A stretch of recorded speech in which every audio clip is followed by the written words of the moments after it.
So, it's been a minute. The Monsterverse is still trucking steadily along, and at this point I think I can firmly call that first video outdated.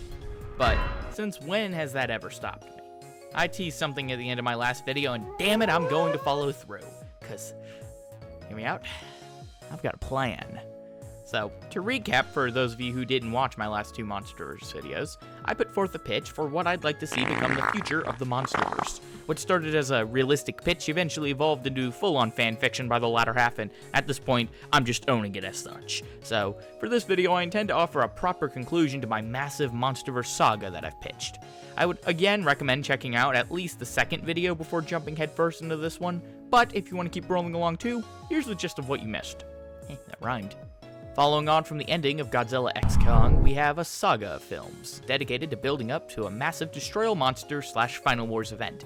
Things such as my pitch to Legacy of Monsters Season 2 tease the return of Ghidorah via alien cloning, with said aliens coming down and invading big time using Gigan Rex and Monster X Kaiser Ghidorah, which results in every other known monster in the Monsterverse by that point coming together and duking it out, saving the day. Things are all good until, well, they aren't. When Godzilla starts to cause trouble for Monarch, one particularly vengeful scientist, angry at him for taking away his daughter, develops a virus capable of killing the monster. However, it backfires and begins to transform him into a mutating monster that becomes known as Shin Godzilla, evolving to several more powerful forms, and slowly losing his own mind and becoming evil. I guess it wasn't evil before, but indifferent to evil, he's bad. Kong takes over as the new Alpha Titan and leads an assault against Shin Godzilla, which results in his demise. However, as the fallout of it was so catastrophic, humanity is forced to flee the Earth, as it has simply become too dangerous if recent events regarding world-ending monster-related cataclysms are related. And thus, humanity leaves Earth in search of a new home, the existence of alien life giving them hope in this regard. However, behind them, on Earth, we see a single chunk of Shin Godzilla flesh clinging to a flower, hinting at a more earthy fate for our beloved lizard. Flash forward to now. With humanity in the stars and the monsters ruling the Earth, where does our story go from here? Will the humans and Titans ever find a peaceful way to coexist, and can this timeline be saved from the drab and dreary fate that we left off on previously? Find out next time on Dragon Ball Z right now. You're watching that video right now. So, strap in, buckle up, and prepare for the conclusion to the WILLJEUM Monsterverse cinematic universe of monsters fighting monsters in a universe.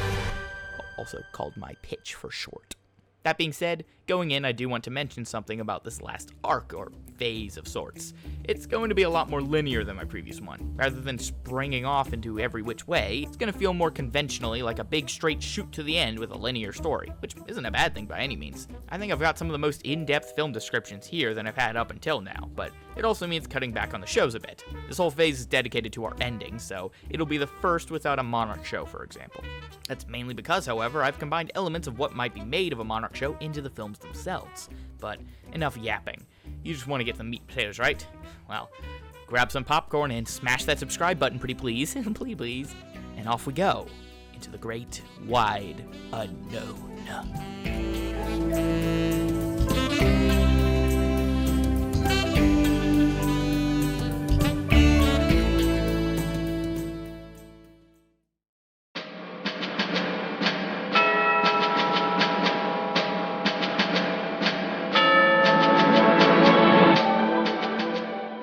Godzilla Earth. A few years have passed since the events of the Shin Morph in the last phase, at least for the humans. For the sake of what Google tells me is the most likely habitable planet, let's say that they are on Kepler 62e.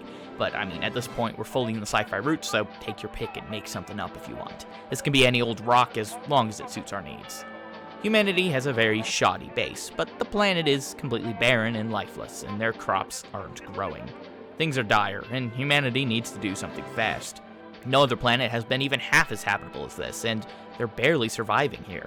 So a group of humans decide that they should send a team to investigate Earth and see how things have changed, being fully aware of the fact that it will have been much longer on Earth than it had been for the humans due to time distortions or whatever. Anyway, with our team of new characters and a bunch of nameless military people collected, off they go back to Earth using several massive transport ships. Using cryosleep or something so that we can just skip from point A to point B. For the most part, this team will likely consist of brand new characters. However, leading the charge will be a fully grown-up Gia from the GVK films. By this point in their world and ours, both her and the actress playing her will have grown up, and I want to use that and have Gia essentially be the big badass in the Monarch ranks. She'll essentially be the main character of this final saga, with special importance placed on her in some of the upcoming films. So off the ship set, onward to Earth. However, upon arriving, something goes wrong right above orbit, and everyone is woken up, before the ship has auto-landed itself, alarms blaring.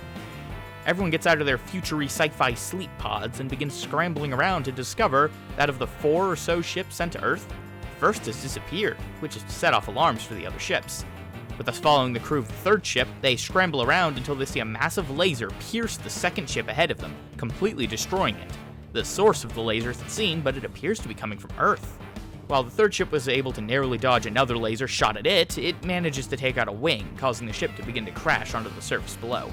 Everyone scrambles to their paws in hopes of safety, and we cut to black. Darkness. And then slowly, sound begins to fade back in. The sounds of a jungle before reawakening on the planet. Our survivors, led by Gia, come together to discover a vast expanse of forest and the super ancient remains of what was once a city surrounding them.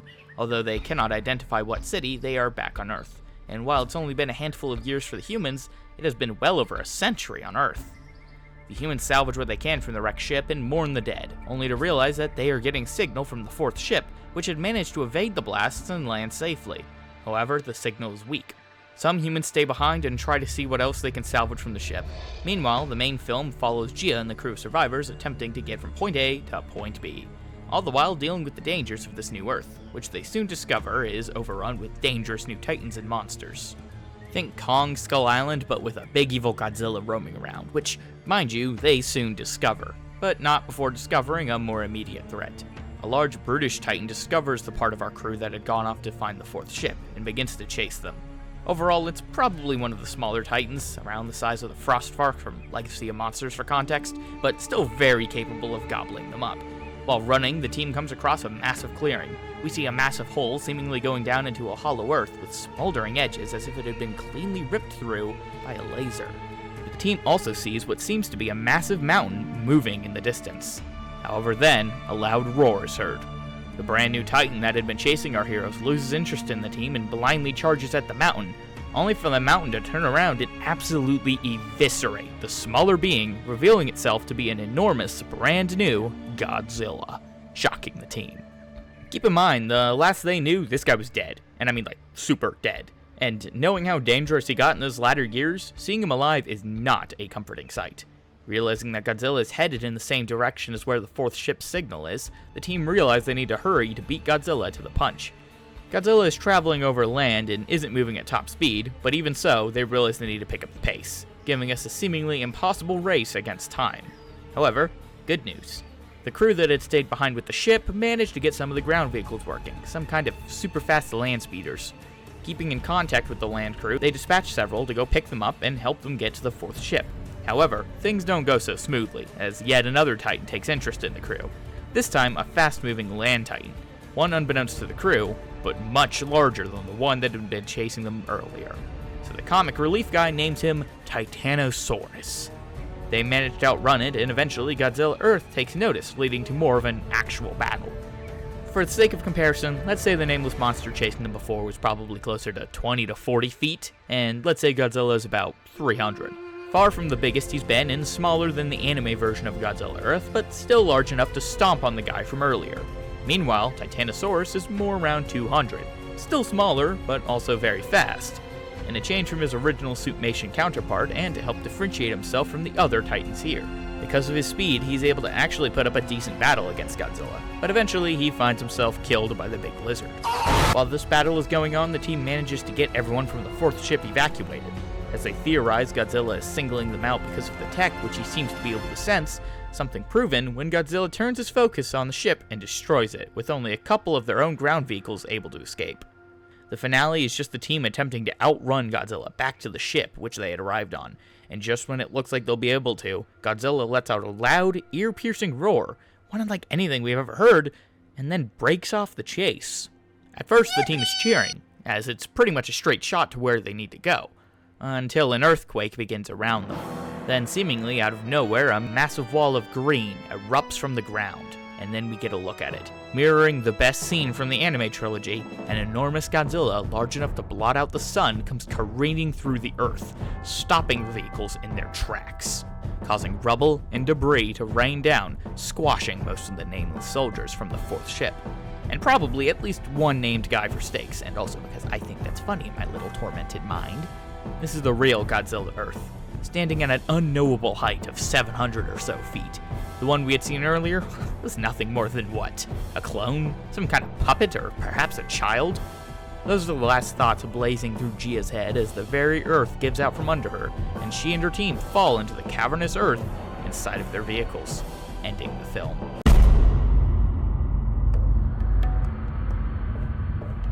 This leaves the crew of the surviving third ship in an unknown state, and the crew of the fourth, along with Gia and her team, falling down into the depths below.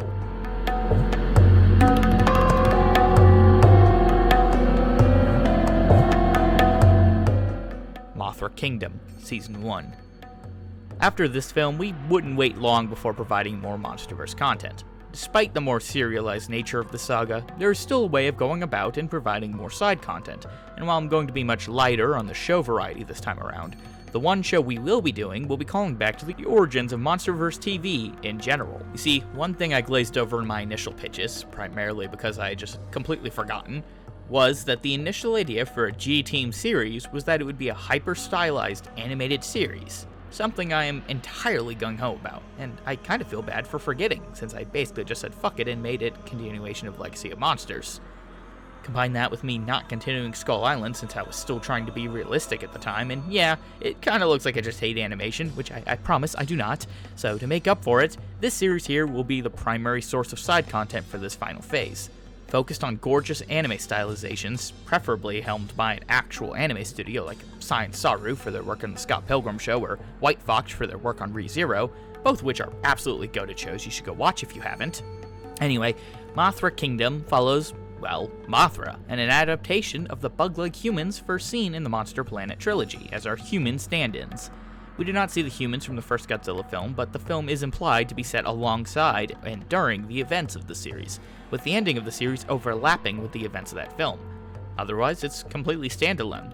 The series is largely episodic, with Mothra defending the peace of the Bug People's civilization from various monster threats, although throughout the show we see hints of a potential alien invasion alongside the arrival of the humans. Most of the Titans present are originals. However, the finale sees an alternate perspective on Godzilla waking up, with him making himself a major threat and proving actively hostile towards Mothra, at least up until another threat shows up. Seemingly out of nowhere comes an Orga attack as part of an alien invasion on the planet, which presumably began only moments after the camera cuts in the final shot of that film. Playing off of earlier setup in this series, the newly awakened Godzilla Earth ends up assisting Mothra temporarily in defending the Earth from outside forces. First, by wiping the floor with Orga, and he then destroys the ship, seemingly defeating the aliens for good. Meanwhile, Mothra has to protect the bug people for long enough for them to be able to get back to safety and run from the new Godzilla threat. They end up meeting up with the survivors from the third ship from the first film, leading to a potential team-up between the bug people and these humans in the future. The aliens seen to be controlling Orga are revealed to still be alive on another ship outside of Earth's orbit, and are still plotting. We never get a definitive look at who they are or what they look like, but we get the gist. They're bad news.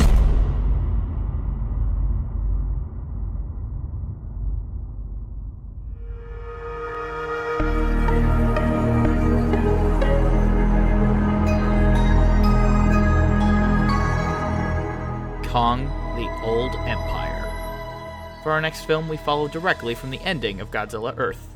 We find our main characters waking up in a strange place. Hey, you. You're finally awake. The surviving few who were protected by the vehicles that they fell into Hollow Earth inside of.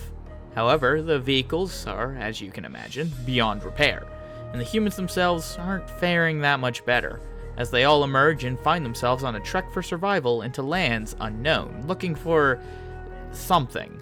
Our characters, who are, I remind you, still only a few years on from the actual events of the primary time that the Monsterverse had been set in, more than likely still have those Monarch files that tell them that at one point, a super long time ago now, there was an entire civilization of Iwi that lived down here in the Hollow Earth. and with them being the only source of hope, the humans will make their way towards the last known location of that base. However, they won't be alone. Following from behind is someone who is alerted by the sounds of the crashing ships, the new king of Hollow Earth. And it isn't Kong or Suko, it's another familiar face to classic kaiju fans. Meet the Monsterverse version of Baragon. Keeping mostly to the distance, he sees the humans setting off and growls in anger before we cut back to the humans. They're traveling on foot by this point, with another camp left behind at the rubble to treat the wounded who cannot walk. In all, there are maybe like 30 to 40 total people, with our main crew from the last film making up the main ones we'll be following of those 30 to 40.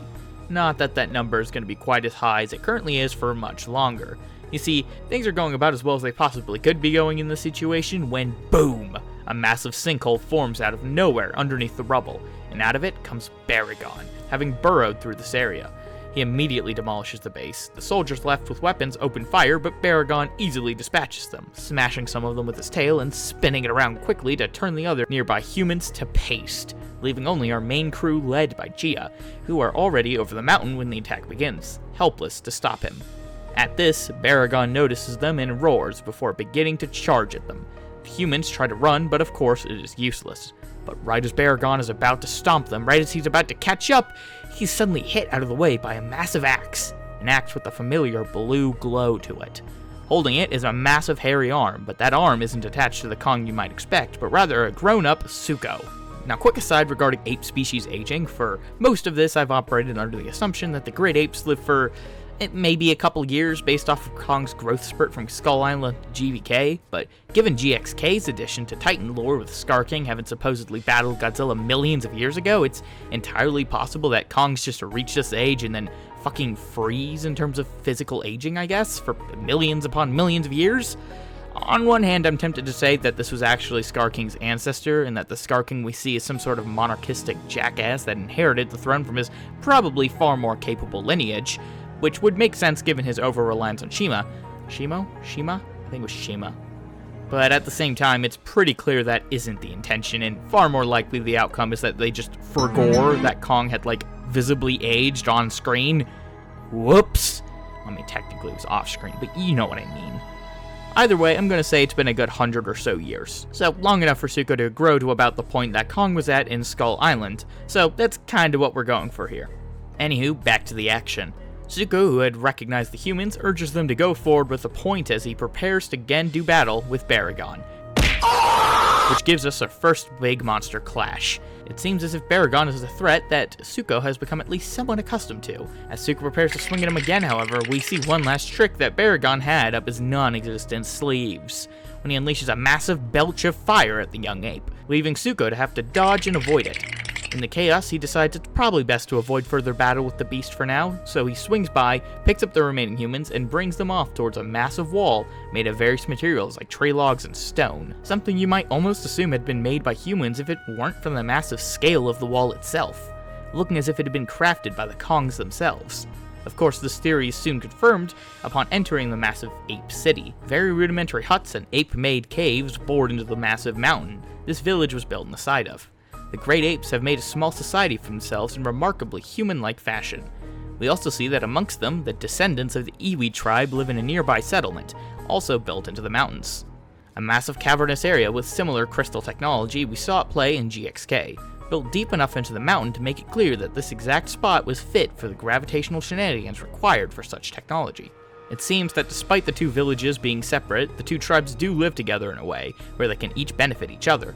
The Iwi using their gravitational abilities to protect the greater outer wall from outside threats such as Baragon, and the Kongs providing catches from outside, which are shared in part with the Iwi who still worship the apes as they did in previous films. Sitting as the leader of the apes is Kong himself. Much older now, but still fit enough to get into a scrape if need be. Keep in mind Scar King was, pretty old. Keep in mind Scar King was ancient and he was still rather fit, so it's not a stretch to imagine that Kong is also quite agile in his old age as well. Beside him is Shima, who despite his 100 years has hardly aged at all, given her status as a full-on proper Titan in the same class as other reptilian ones we had seen who do appear to age much slower. The humans communicate with the Iwi tribe leaders, and we learn that since the emergence of the Earth Godzilla above several decades ago, many other land Titans had been pushed entirely to the Hollow Earth. whereas larger titans had mostly stayed to the overworld, leaving smaller titans and the apes to have Hollow Earth to themselves. Godzilla's mere existence as we have seen it threatens this balance, and monsters such as Baragon have begun hunting down on Hollow Earth instead. As such, the apes have built their defenses on a centralized location. Shima is a good counter to Baragon's primarily heat-based abilities, but due to her lack of speed means she cannot go hunting for him, as she primarily stays behind to defend the camp if he ever made an attempt on it, leaving the few ape scavengers to have to be extremely careful when looking for food. Essentially, the apes too want Godzilla dead, as their bustling society, which had been progressing very fast, has all but halted due to their current situation. The humans approach Kong and make a plea, of course spearheaded by Gia. Kong of course recognizes her and the two are able to communicate. By this point I picture the apes have progressed to having a full understanding of sign language, maybe with some minor alterations and personal spins on it over the 100 or so years that humans have basically been off-world, but Kong taught what he knew to the others, leading to easier communication between the species. It probably still has the somewhat blunt wording, but overall, Kong can basically speak to our characters now. Kong explains that as long as Baragon is a threat in the Hollow Earth, they couldn't possibly begin to think of how they might bring a fight to Godzilla. With this, the team realized they must devise a plan to defeat Baragon and ensure an alliance with the apes if they want any hope of defeating Godzilla on the surface. For the sake of stakes, however, we can't have the characters stay safe in this location forever. So of course, Baragon, who had followed Tsuko and is now fully aware of the location of the ape base, sees them and plans an attack of his own. Or as much of a plan as he can, given his status as a largely territorial and one-minded beast. What I'm thinking is that Baragon essentially acts as the alpha of sorts for the underground, a big bully who gets what he wants and kills what he wants. As such, making him similar to if we took the body of Shima, swapped the ice out for fire, and slapped the mind of Scar King into it. A big baddie for Kong and the crew to deal with for this film. Of course though, like all big baddies, he has backup. Among several other Monsterverse original titans, we see Baragon lead an attack on the base. Shima, of course, comes into the fray, with all the apes taking up weapons as well, leading to a truly massive brawl between ape and beast. This wouldn't necessarily be the backdrop for the big final battle, as again, Shima would be enough to drive them off, leaving the apes successful, but trashing the ape base in the process. Kong, realizing he can't sit idly by any longer, puts a plan into action. From here, the film largely follows the apes going into battle against Baragon, and the humans formulating a plan of attack for them, luring Baragon and his titans out. The apes begin another battle, this time on Baragon's terrain, but with Shima kept away in a secure location. After a long and arduous battle, Kong is able to beat Baragon up enough to get him within the range of Shima's blast and freeze him solid, with Kong and Tsuko then smashing him in much the same way they did with Scar King's frozen corpse a century prior. With Baragon defeated, Kong claims his kingship over not just the apes, but the other titans as well, once again reclaiming his title as the true alpha, which we had last seen him claim in our previous video. Now, with the help of all the titans and the apes, Kong, Tsuko, and Shima and our crew, led by Gia, head to the overworld to take the battle to Godzilla once and for all.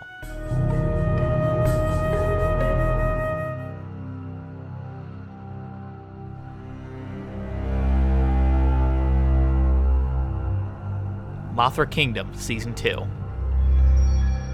Similar to the first season, largely standalone in episodic adventures on the overworld, this time set during the events of the Kong film. We follow the bug people and the humans teaming up to defend themselves in what quickly becomes their home base, over the remains of the third ship, with the Monarch science team continuing to tinker on the destroyed vehicles in an attempt to make some more useful tech against the Titans. They also get their relay system working, allowing for communication with the humans all the way out on the other planet where the colony ship had initially landed. Mothra again acts as a sort of guardian for them all. We'll have the humans point out how odd it is that the bug people can exist, as it has seemingly only been 100 years or so, far too short of a span of time for humanity to have seriously evolved in any way.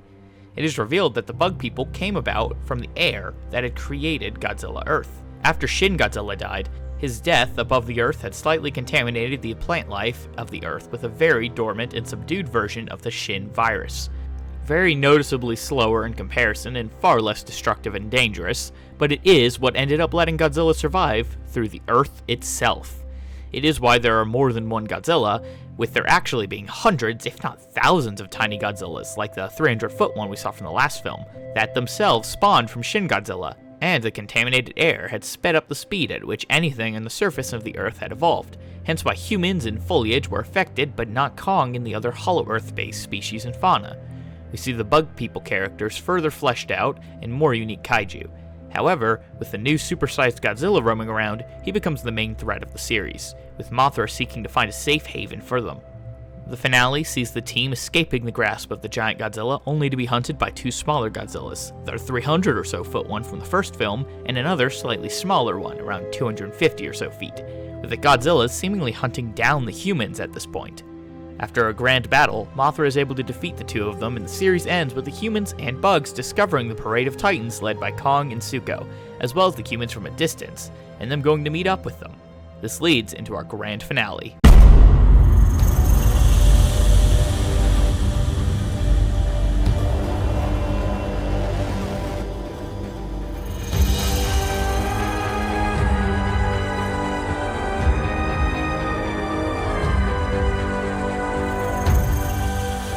Godzilla vs. Kong, Paradigm Shift, Part 1. This is it, our grand two-part finale. Despite the smaller quantity of content in this arc, the story has been much more consistent, with the same few characters carrying us through the two halves, which are now combining here. First off, following our main crew exiting the Hollow Earth through a passage created by the Titans, we see them being led on a military march of sorts. It is here that our crew, led by Gia, meet up with the crew from the second season of Mothra Kingdom. It's introduced in a way that those who didn't watch the anime can still follow along, as the familiar faces of the third ship crew introduce the bug people as worshippers of Mothra. The happy reunion doesn't last long, however, as almost immediately two Godzillas are on the team, different from the two at the ending of Mothra Kingdom, but about similar in size. They are dispatched fairly easily by the horde of titans and apes, but it makes it clear that this is not a safe area to sit around and talk, and the humans again join Kong and reach the area of the third ship. Miraculously, everything still appears to be uncrushed thanks to it being in a spot right by a mountain. And as such, the humans are able to salvage some more stuff, specifically some mech/speeder hybrid vehicles, which the team that had been left behind had been working on during the events of the second season of Mothra Kingdom. From here, they realize they must formulate a plan to stop Godzilla. Meanwhile, Kong and the other Titans realize there are even more smaller Godzillas all converging on the base, seemingly reacting to the surge in activity from the technology that the humans are all preparing now. While Kong, Mothra, and the Titans fend off the smaller Godzillas, the humans prepare for battle. The humans set out in their mech suit thingies and battle the Godzilla horde alongside Kong and Mothra, and this is when the larger Godzilla reaches them, leading to a massive battle in which things seem bleak. The battle is lost, and Mothra is once again defeated, this time seemingly for good, as no known egg was left behind. The humans flee with what they can, and Kong and Zuko are the only surviving Titans still with them, as all the others have either fallen or fled, with the smaller Zillas overwhelming the other Titans and apes, and Godzilla himself standing king. He takes a crack shot with his laser at Kong, but thankfully misses. Things seem like they cannot get any bleaker, and the humans use the communicator to try and reach the human colony on Kepler, only to receive a threatening message over the communicator. But not from the human colony. Rather, from the aliens seen in Mothra Kingdom's first season. They reveal their presence and tell the humans to call off their monsters, seemingly believing that Godzilla is on their side. Unable to make proper communication, the aliens grow fed up and decide to commence their attack anyway. And as Godzilla and his hordes close in, a new monster enters the fray, with the alien mothership Fortress landing on the ground in the distance. Something new is summoned, from back in time by the aliens.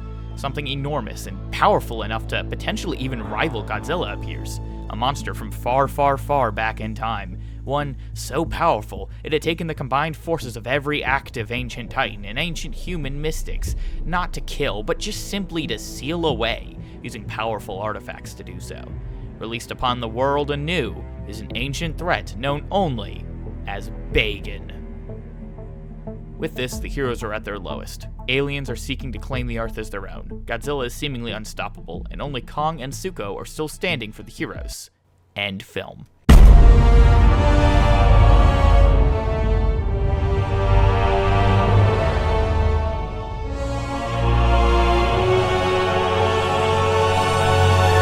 Godzilla vs. Kong Paradigm Shift Part 2. That being said, jumping swiftly along to the next year's Part 2 to this drastic finale, Godzilla immediately takes the fight to Bagan, throwing himself at him headfirst. Kong and Zuko realize they have to join in the fight as well, and the surviving apes and titans come together, leading to one final team-up between Godzilla and Kong, just like the old days. As the battle rages on in the background, the team we've been following this whole saga, combined with the key characters from the anime, all make an assault on the mothership which has landed, seemingly to give them control over Bagan. Going inside the ship, they discover these aliens are not actually aliens, but in fact humans from the far, far future. A future where this war was lost. After the battle to reclaim Earth had failed, the humans on the colony slowly withered away, with only a few surviving long-term, thanks to the regrowable but limited stocks of food. Eventually, they evolved, not thanks to the Shin virus, but rather due to the passage of a very long amount of time, and developed new technologies with what they had. But life was still miserable. And so, using time travel, they sought to reclaim the Earth.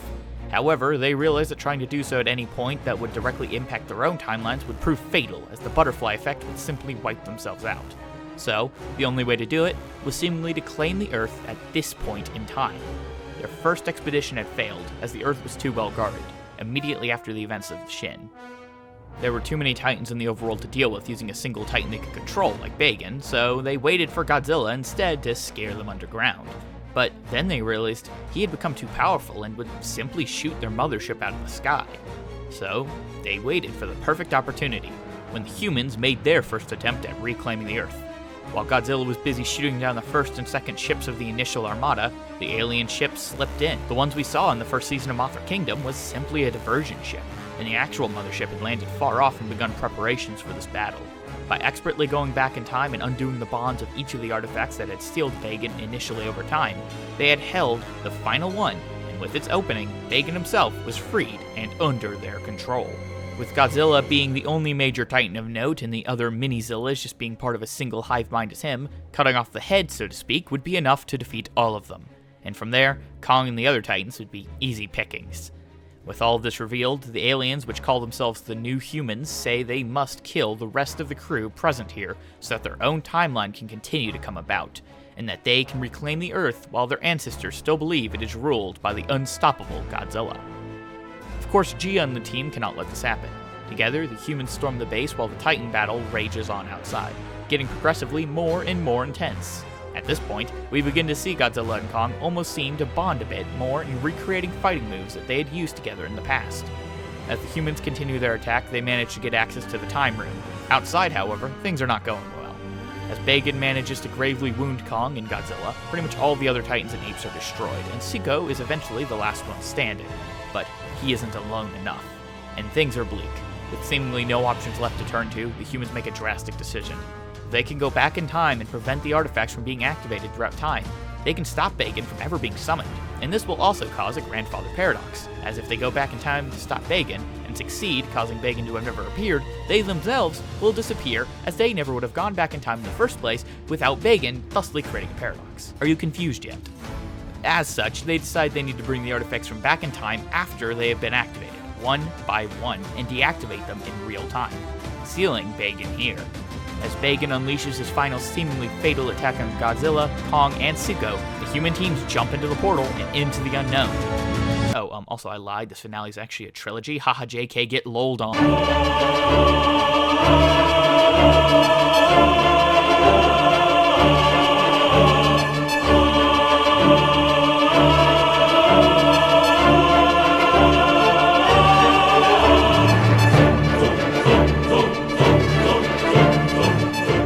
Godzilla vs. Kong, Paradigm Shift, Part 3.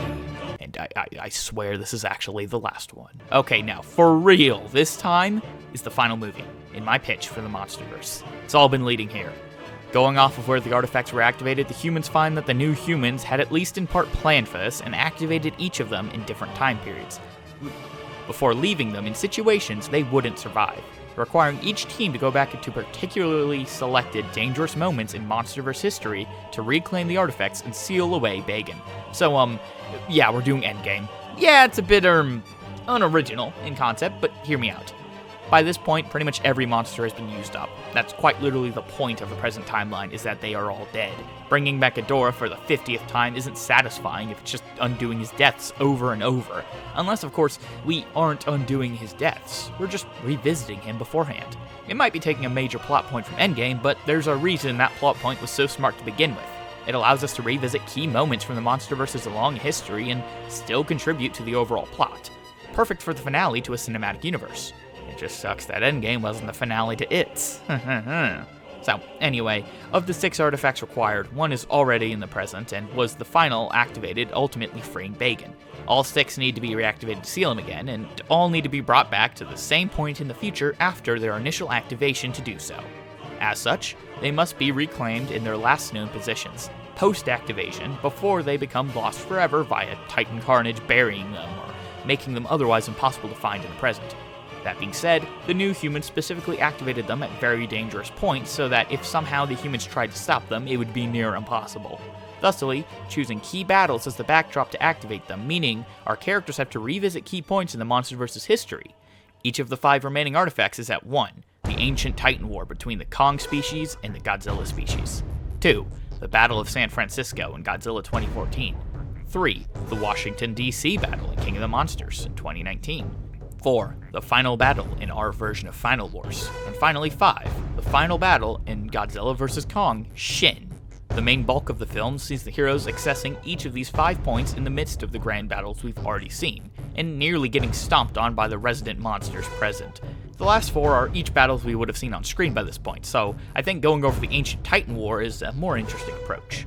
The original Scar King, or just Scar King if you subscribe to the idea that this dude is millions of years old, leads a bloody battle against the Godzilla species, Gojiras vs. Apes. Godzilla leads on his team's side while the Scar King is the leader of the other, and the enslaved Shima under his control. We can assume that Mothra and the Mutos were also involved to some capacity, so having some of those guys stomping around the battlefield certainly wouldn't hurt.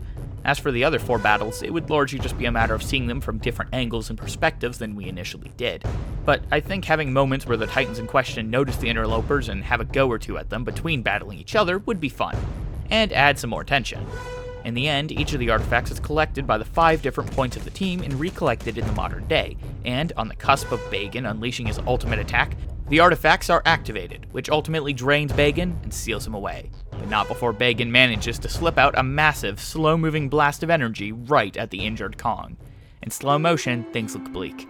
And then, Godzilla jumps in the way of it and tanks the hit, destroying himself and saving Kong. As Godzilla is slowly consumed by the blast, he gives Kong a look that almost seems to resemble the look he gave him at the ending of GVK, just with a slightly less fuck you attitude in it. A look reminiscent of when the 2 Titans weren't necessarily friends, but didn't have to be enemies either. With that, Godzilla dies. The final Godzilla dies. Kong raises his axe into the sky and roars. Zuko, Shima, and all the surviving apes and titans follow suit. Balance is restored, and the Earth is once again safe, or at least as safe as it was ever going to be. With that, we get a montage. The colony ship packs everything up and heads back to Earth. Meanwhile, the team on Earth begins to prepare. The great apes can once again wander the Hollow Earth freely. The bug people discover another Mothra egg hidden in a now far more ancient Mothra temple we had seen all the way back in King of the Monsters. The other Titans, obeying Kong, will go about and do same things we saw them doing under Godzilla's rule, the ending of King of the Monsters. Zuko takes over as the full-time king of Hollow Earth, while Kong takes to the land above to watch over. The humans set up a brand new settlement with the bug people also joining. The humans don't know if the air will still result in them also evolving along a similar track to the bug people, or not, but frankly, right now that's the least of their worries, considering it's basically just cosmetic. This is it. This is the happy ending. The new human ship continues to exist. Whether this means that the current humans will one day become them is unclear, or maybe the universe will snap under itself at any second in a paradox. I'm sure if a reboot ever happens, that'll be the excuse. But as far as everyone is concerned, they won. We end the Monsterverse with Kong fashioning a brand new double-sided battle axe with the plates from Godzilla, who has already begun to mold into the Earth as an actual mountain. Kong climbs atop it and lets out a loud roar as the camera pulls back, showing Titans and human settlements all around him.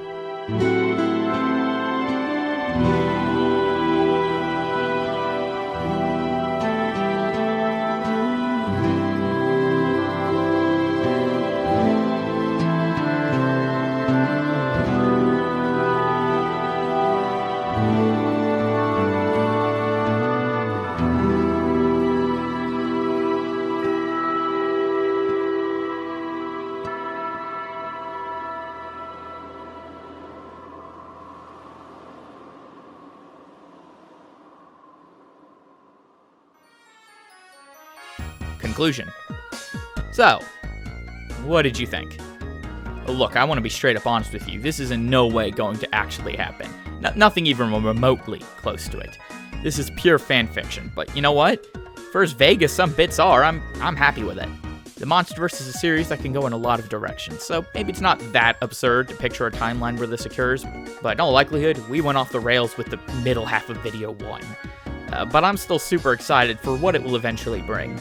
We already know more Apple TV Plus spin-offs are in the works, alongside Monarch's second season, which I stand by will be set during King of the Monsters, and if I'm wrong, I will eat my pants live on stream. We've got the next film slated for 2027, so they're taking their time with it, and a Kong-centered video game with this creepy-eye motherfucker going to be in it. I've heard the game will be from the perspective of humans trying to survive a monster attack, and I've heard some people disappointed by this, but I'm not gonna lie, that's like my dream kaiju game pitch, just a human-level perspective against these godlike giants clashing above, so I'm super excited for this, and really hope it's good and not just some, the microtransaction-riddled fest, which is unfortunately likely with the current state of the gaming industry, but that's a conversation for another time. But for this saga, this storyline I've presented to you, that's it. That being said, before we go, I want to take a look back at what we've created. So, what exactly is our custom Monsterverse? I've split everything up nicely into 4 arcs for each storyline, so what have we got? Arc 1, Monsters Are Real. 2014, Godzilla. 2017, Kong Skull Island. 2019, Godzilla, King of the Monsters. 2021, Godzilla vs. Kong. 2023, Skull Island, Season 1. 2023, Monarch, Legacy of Monsters, Season 1. 2024, Godzilla x Kong, The New Empire. Arc 2, Rise of the Titans. 2025, Monarch, Legacy of Monsters, Season 2. 2027, Godzilla x Kong, The Destroya Dynasty. 2028, Godzilla, Dawn of Gigan. 2030, Kong, Hollow Earth. 2031, Godzilla x Kong, Destroy All Monsters. 2032, Godzilla x Kong, Final Wars. Arc 3, The Fall of Humanity. 2034, Monarch G-Team, Season 1. 2035, Godzilla, Biohazard. 2036, Monarch G-Team, Season 2. 2037, King Kong. 2037, Rodan, Season 1. 2038, Mothra, Operation Batra.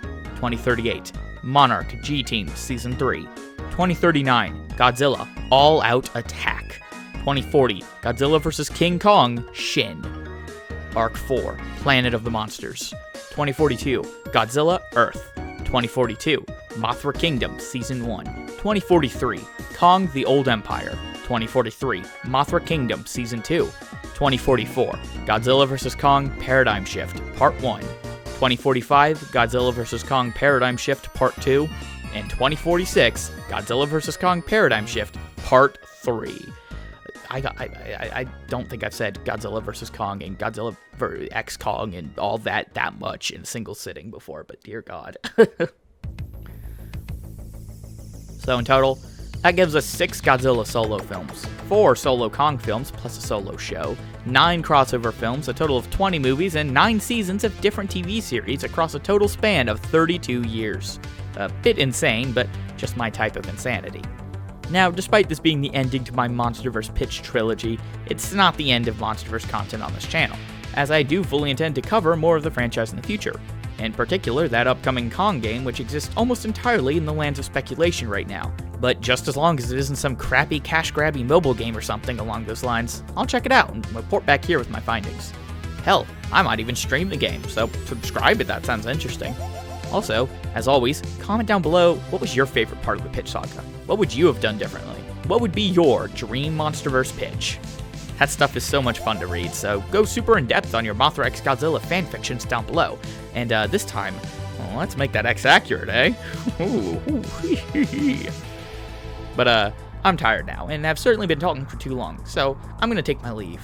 I'll leave you all with this absolutely insane pitch. Stomp on out of here. Peace.